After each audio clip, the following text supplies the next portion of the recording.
Hey guys, welcome to another property showcase by propertycozy.com. Resting on a gently sloping 4,880 square feet lot, this two-bedroom, 2.5 bathroom house with bonus room, open concept living area, and well-maintained outdoor spaces is ready to be purchased now. Located in the gated community of Village Green, Drax, St. Anne's Bay.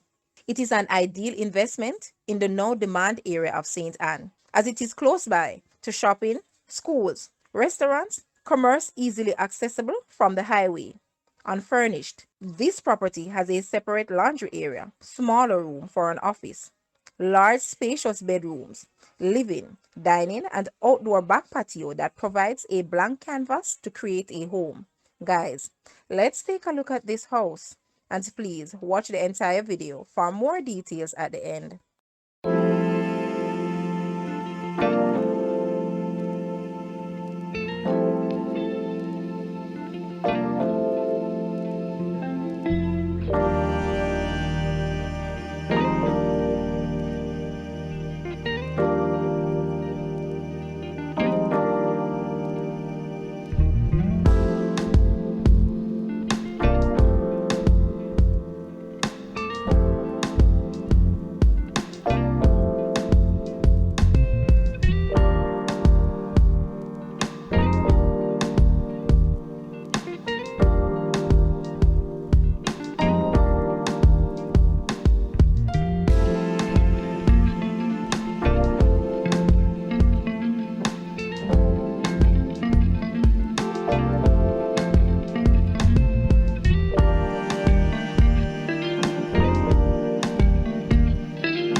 The asking price for this house is Jamaican 32 million or US $207,900. To purchase or make an offer, please take a look at your screen or you may visit the description area below for full details. If you like this video, please hit the like button and also share with a friend. Thanks for watching, guys.